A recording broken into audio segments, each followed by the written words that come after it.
And the Saints have a quarterback that loves to throw on time, and the Bucs defense is, you want to show us all these multiple fronts, you want to give us all these crazy exotic blitzes.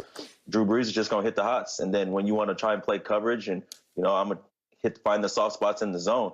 And then from the Saints defensively, Marshawn Lynch plays Mike Evans as well as anyone in the league. Marshawn Lattimore.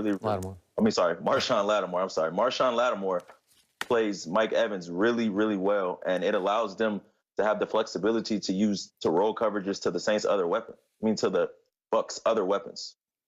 Yeah, look, Skip, this is not a blueprint. The blueprint's always been out there, and that's with any quarterback. Put pressure on him.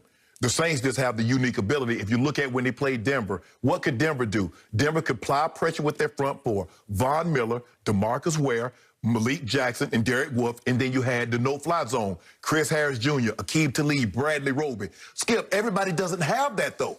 No. So who else can put pressure with their front four and then go man-to-man with Jack Rabbit, Janoris Jenkins, and Marshawn Lattimore? Who else can do that in the AFC, in the NFC? Maybe the Rams can put pressure with their front four with Aaron Donald, Brockers, Floyd, and Kaiser, some of those other guys, and rely on Ramsey on the back, Ramsey and a couple of guys on the back end. But not everybody has that ability.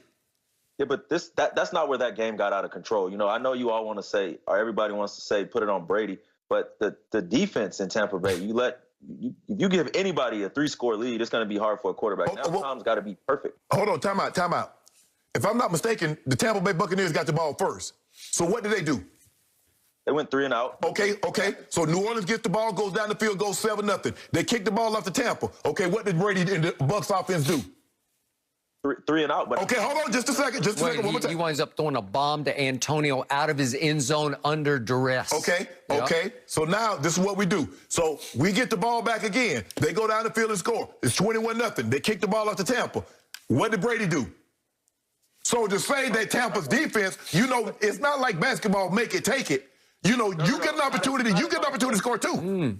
But you played in this league, and you understand when you have to, if you're a rusher or you're a defensive player and it's pass coming every time, pass rusher is pass. The DBs is not, you're not worrying about crack replacing. You're not worrying about there's no screen game now. They got to push the ball downfield. There's no run game. And if you watch Tom over the years, if you watched him when he was most successful in New England, it was play action. It was balance. They might not have had 1,000-yard, 1,500-yard rushers, but it's been balance. And Tom's never had that huge arm where he just bombs away.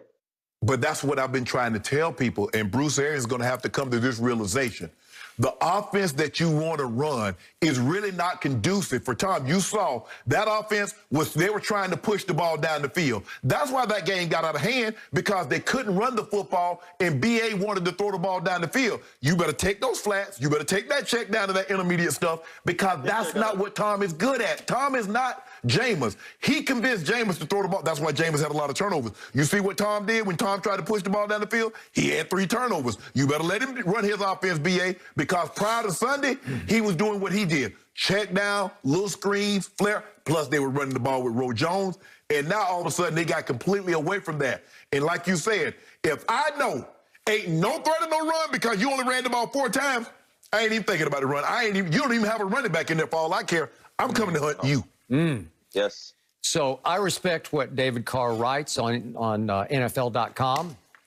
But, David, the blueprint has been out there on Tom Brady for 13 years, because the first time I saw this blueprint in action was the 2007 season Super Bowl in Phoenix.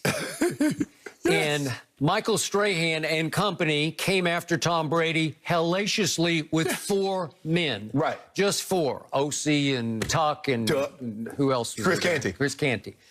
And it was hell to pay for Tom Brady all day, even though he finally pulled off what should have been a game-winning drive. They did go up 14-10 with 2 minutes to go. And then, as usual, Belichick's defense spit the bit. And here came Eli, 83 yards in 13 plays. And we know the rest of that story.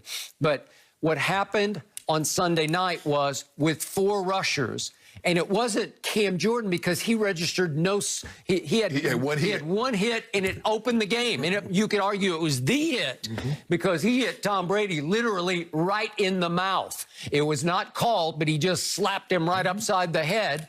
And it shook Tom up. And Tom threw a wobbly duck out to the right flat. And then here we went. And then all of a sudden, David Onyemata is just blowing up the interior of the pass blocking because Ali Marpet was out for the Bucs. And I think he is their best pass blocker at left guard. So he's out, and it's like losing Zach Martin for the Dallas Cowboys. And then here comes Trey Hendrickson off the edge, and they can't block him. And Tom is under fire, under siege, 56% of his snaps. What's going to happen? He's never been mobile. He's 43 years of age. No. What's going to happen? Bad things. And then finally, what if you're 6-2 and you have two guys who made the Pro Bowl last year, and you have the GOAT tight end and Rob Gronkowski, and on the fly you throw into the mix Antonio Brown after 2 practices, and you play him 39 snaps in the game? What do you think is going to happen if all of a sudden Tom Brady has about a second less to throw and a second less to process? Should I throw it there, or there, right? You have 4 great options.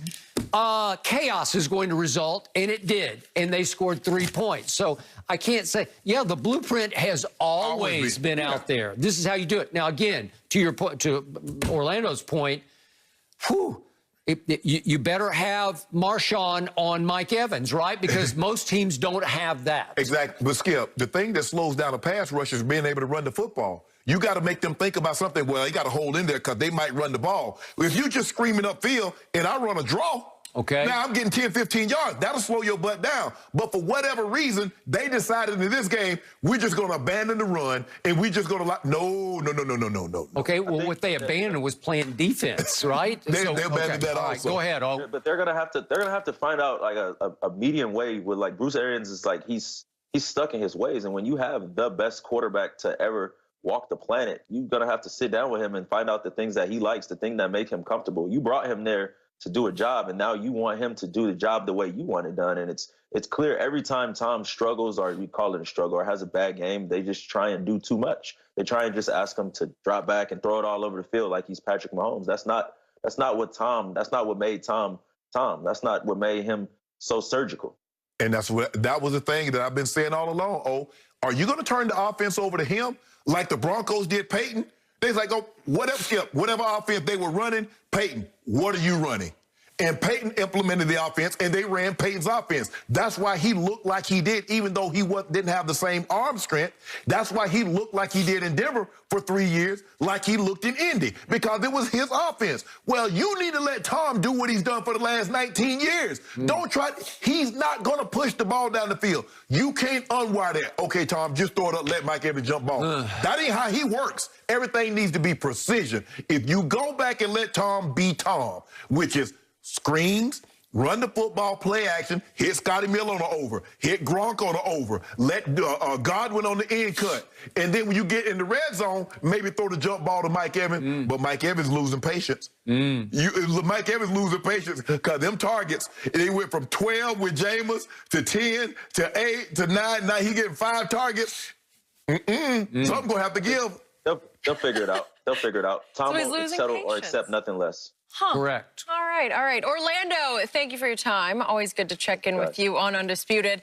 Next up, guys, has Mike Tomlin nearly locked up